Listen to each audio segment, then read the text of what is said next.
This is the time of year when, once again, I find out I'm nowhere near as organised as I need to be, or want to be, or should be. Because once again, craft fair season is upon me, and I'm only now making the replacement table that I planned on making last December. I'm utilising 2x1 planed timber, so I've got very little to do in the workshop. I pay a little bit more for it, but it's only cheap pine or deal. So it's not that expensive. So I'm going to make my frame out of that 2x1 planed. I'm going to use pocket hole screws and a little bit of glue to secure it together. And then I'm going to use some old leftover flooring that I've got, superb stuff, hardwood topping on man-made substructure, so it's superbly stable and incredibly durable. But a little bit OTT, I suppose, but it should stand the test of time. And that tabletop, I'm then going to mount on a set of simple trestles. So that's my first goal, to make that assembly.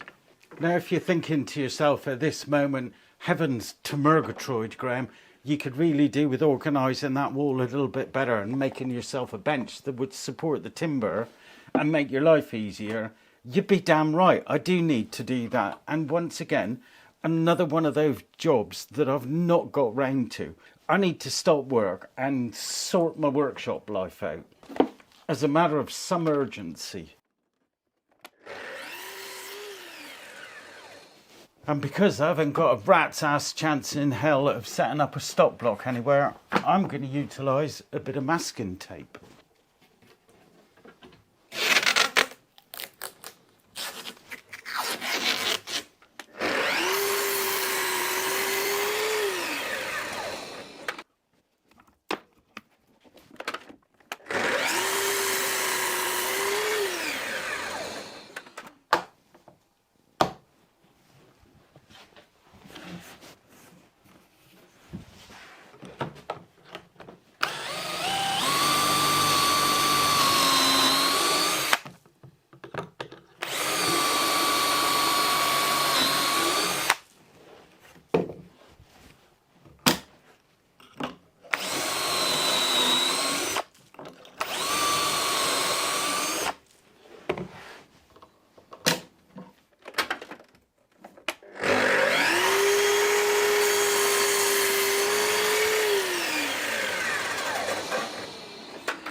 I'm just going to pop a spot of glue on the end of each piece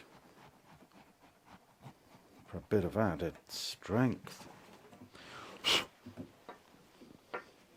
The pocket hole joinery is fantastic. There is no doubt about it, and it's definitely got its place in the workshop or the work site.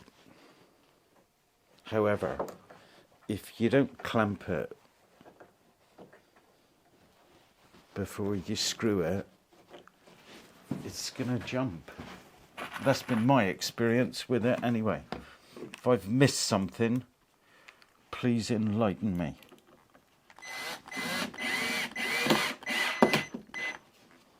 But when you want it to remain perfect,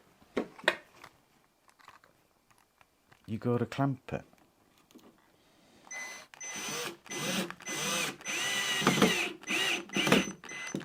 Look at that, perfect. As the old saying goes, mother is the necessity of all invention. Or something like that.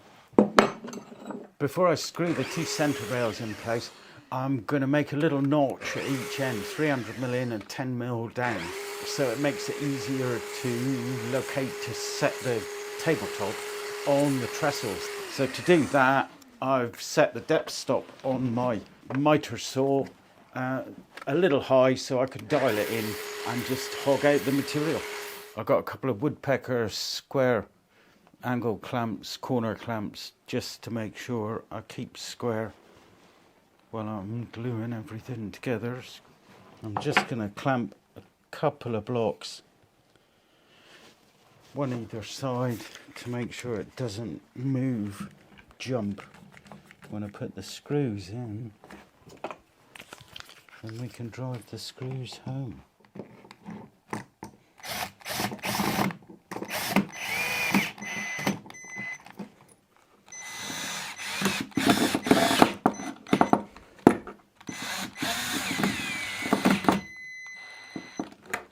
There's an opportunity for debate. Is there any benefit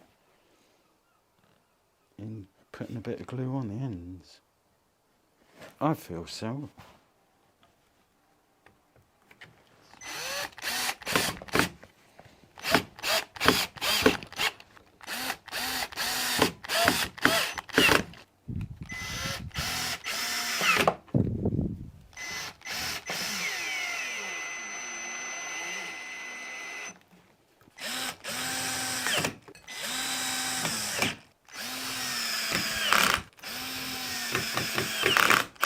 So last job on this table frame before I move on is little side braces with a notch in for the trestle to locate in.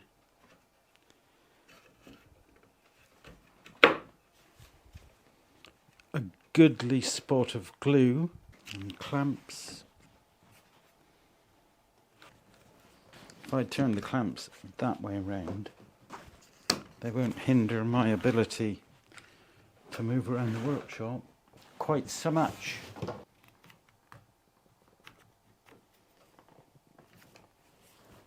So next job is the trestles themselves. So I've cut all my pieces. These are all the verticals and I've got the cross pieces behind me. And what I'm gonna do is mark a line across the lot where I want my cross piece to be. I'm going to put the bottom rail 100mm up because most of the time we're on uneven ground. Not that uneven. And then I'm going to set depth stop again on the miter saw. Remove half the width of each piece, so I end up with a nice lap joint.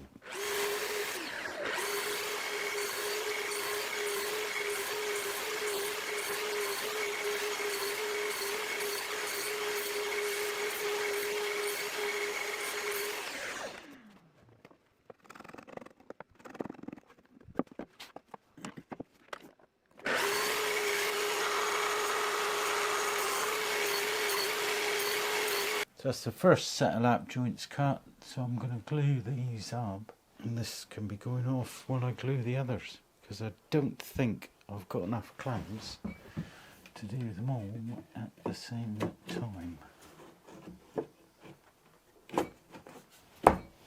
I know it's terrible, isn't it? If there's a clamp manufacturer out there watching this video, please give me a bell and offer to support my endeavours. I'd be delighted.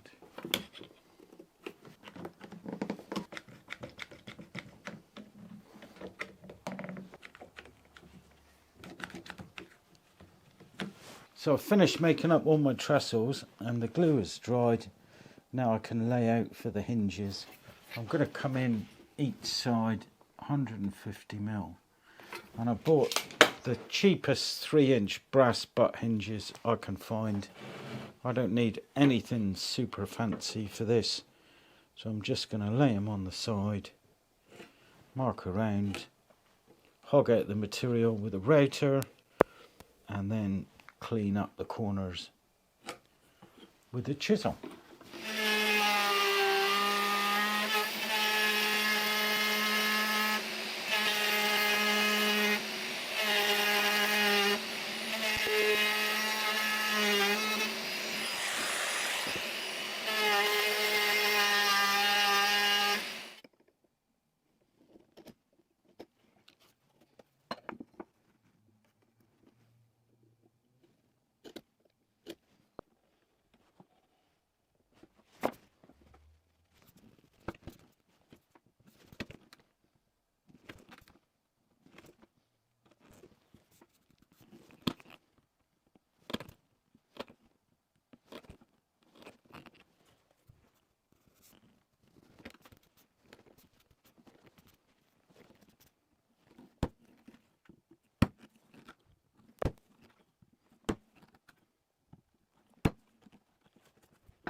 So that's both my trestles complete. Now I just need to make something to stop these legs splaying out when the weight of the table's on it. So I could go with a couple of bits of rope, nice and simple, but I have a different idea. So I'm going to use some of the leftover flooring that I'm going to use for the top of the table and make myself a little shelf to go on that bottom rung with a couple of stop pieces at each end cut at the same angle as the splay of the legs.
I think that'll do nicely.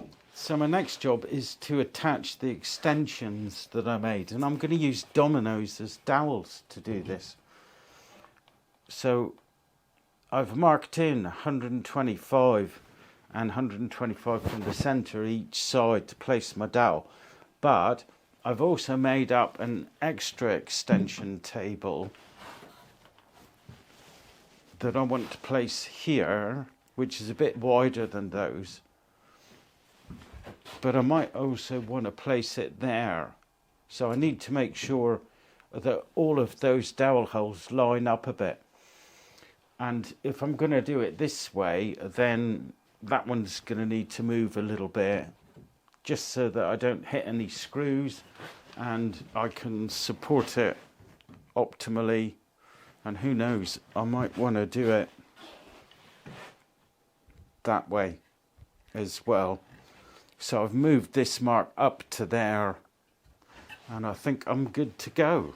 I've set the first one as a locator, on the first dial, and then on the others I'll use the center dial so there's a bit of a slack to get the two pieces together.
And then a hinge trestle leg here, just to give it that extra bit of support, and job's the bobby.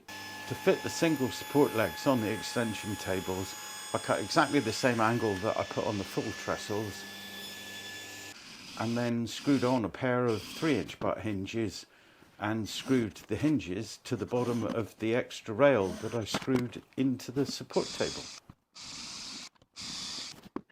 So my final job for this table, prior to deciding upon some kind of finish to protect it from the elements, is to fit the top. Now, as I mentioned earlier in the video, I'm going to be using up some leftover flooring. This particular flooring is a solid hardwood topping, 2-3mm hardwood topping on top of a plywood base, which makes it, in my opinion, one of the best hardwood flooring products you can fit, because you get the stability of the plywood base with the durability and the beauty of the hardwood finish on top. It's completely pre-finished, so there's no work to do whatsoever. And you'll notice with the joints, they're a self-locking tongue and groove system, so you get an extended bottom lip. And there's a little channel rebaited, routed into the lip so that an extending part of the tongue can sit into it, and it self-locks in. And you can glue it in place, which you really want to do on a hardwood floor so that it's solid. And for this job, it's going to be absolutely perfect. Really lightweight, but once the glue's gone off, it'll be completely rigid. So for the first piece, I've trimmed off the groove at the back and the right hand side, so it's going to sit flush. And I just can't bring myself to put screws in this product, so I'm just going to glue and clamp it, and then pause at the appropriate moment to let it go off, move my clamps and put the next piece down.